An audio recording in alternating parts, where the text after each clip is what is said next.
स्वाद गोकुळचा आस्वाद परंपरेचा गोकुळ आईस्क्रीम सोबती प्रत्येक क्षणाचा गोकुळ आईस्क्रीम वतीनं राज्य सरकारच्या वैशिष्ट्यपूर्ण अनुदानातनं नमो उद्यान या शहरामध्ये जवळजवळ 1 कोटी रुपये खर्च या श्री उद्यानावर त्या ठिकाणी येणार आहे. खरं तरी नमो उद्यान म्हणून ही स्कीम योजना जरी जाहीर झालेली असली तरी या गार्डनचं नाव श्री स्वयंभू नमो उद्यान अशा पद्धतीनं त्या ठिकाणी आम्ही करणार आहोत. वैशिष्ट्यपूर्ण अनुदानातनं जवळजवळ 1 कोटी रुपये खर्च या उद्यानावर होणार आहे. खरं तर या उद्यानामध्ये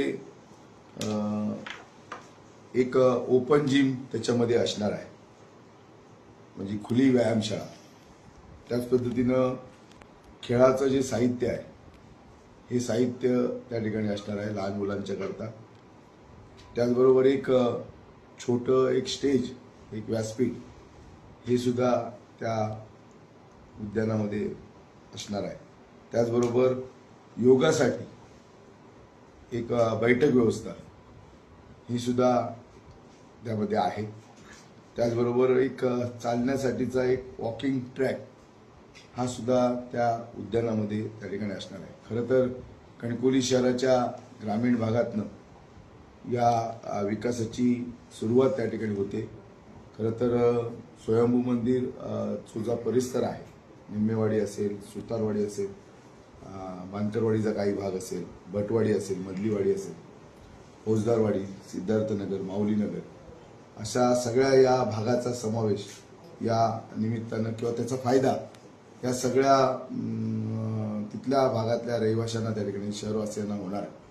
आणि म्हणून ही एक श्री स्वयंभू नमो उद्यानाच्या निमित्तानं एक सुरुवात आहे. आणि या सगळ्या भूमिपूजनाकरता खरं तर या मध्यंतरी आचारसंहिता होती आणि आचारसंहितेच्या उठल्याच्या नंतर आता विकासाला त्या ठिकाणी कणकवली शहराच्या सुरुवात झालेली आहे. जसे जसे अनेक विकासाची कामं ही येणाऱ्या काळामध्ये आपल्याला त्या ठिकाणी सुरू होताना दिसतील. अनेक वर्क ऑर्डर्स त्या ठिकाणी प्रलंबित आहेत. लवकरात लवकर वर्क ऑर्डर पूर्ण होतील आणि जवळजवळ अनेक कामं म्हणजे स्ट्रीट लाईटच्या संदर्भामध्ये असतील, रस्त्यांच्या संदर्भामध्ये असतील, आपल्या अनेक विकासाची कामं ही त्या ठिकाणी आपण सुरू करतो. खरं तर कणकवली शहराच्या या ग्रामीण भागामध्ये निम्मेवाडी, सुतारवाडी या भागामध्ये हे उद्यान त्या ठिकाणी विकसित झाल्यानंतर याचा फायदा तिथल्या रहिवाशांना, कणकवली शहरवासियांना त्या ठिकाणी होणार आहे.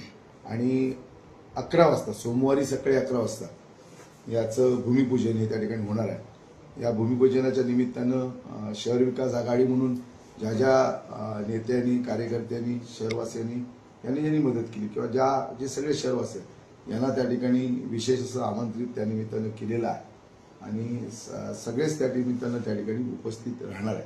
आणि म्हणून मी आपल्या माध्यमातून या भूमिपूजनासाठी श्री स्वयंभू नमो उद्यान या भूमिपूजनासाठी आपण सर्व शहरवासियांनी या ठिकाणी उपस्थित राहावं अशा प्रकारचं आवाहन सुद्धा या माध्यमातून, आपल्या माध्यमातून मी कणकवली शहरवासियांना करतो.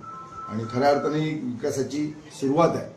कणकवली शहराला आपण जे म्हटलं होतं की शाश्वत विकासाची गरज आहे आणि तो शाश्वत विकास, मूलभूत सुविधांच्या बरोबर शाश्वत विकास आणि त्या विकासाची सुरुवात आपण त्या ठिकाणी केलेली आहे. आणि अनेक कामं येणाऱ्या काळामध्ये आपल्याला त्या ठिकाणी नगरपंचायतीच्या माध्यमातून शहरवासियांसाठी होताना आपल्याला त्या ठिकाणी दिसते. आणि म्हणून या कार्यक्रमाला, या भूमिपूजनाला आपणही त्या ठिकाणी मोठ्या संख्येनं त्या ठिकाणी उपस्थित राहावं. पत्रकार मित्रांनी सुद्धा त्या ठिकाणी उपस्थित राहावं.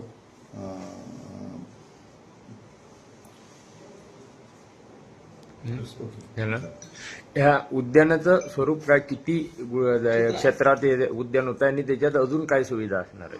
कणकवली शहरामध्ये जे खुलं क्षेत्र आहे या खुल्या क्षेत्रामध्ये जवळजवळ 8.5 गुंठे एवढी जागा ही त्या उद्यानासाठी आहे. श्री स्वयंभू नमो उद्यानासाठी 8.5 गुंठे जागा आहे आणि या 8.5 गुंठे जागामध्ये हे उद्यान आम्ही त्या ठिकाणी विकसित त्या ठिकाणी करणार आहोत की जेणेकरून त्या भागातल्या नागरिकांना, रहिवाशांना, ग्रामीण भागातल्या लोकांना याचा फायदा त्या ठिकाणी होईल. ओपन जिम बरोबर अजून काय सुविधा देण्यात मी येणार? मगाशी आपल्याला म्हणालो की याच्यामध्ये 1 कोटी रुपयाचा निधी याच्यावर जवळजवळ खर्च होणार आहे. एक खुली व्यायामशाळा आहे. लहान मुलांच्या साठीचं खेळाचं जे साहित्य आहे हे साहित्य त्या ठिकाणी आहे. एक स्टेज, एक व्यासपीठ हे त्या ठिकाणी होणार आहे. म्हणजे एक छोट्या कार्यक्रमासाठी त्या ठिकाणी एक व्यासपीठ होणार आहे. त्याचबरोबर योगासाठी एक बैठक व्यवस्था सुद्धा त्या निमित्तानं आहे.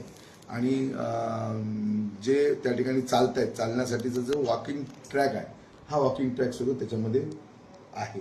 आणि त्यामुळे सर्व सोयीयुक्त अशा पद्धतीचं हे उद्यान हे त्या ठिकाणी आम्ही विकसित करतो.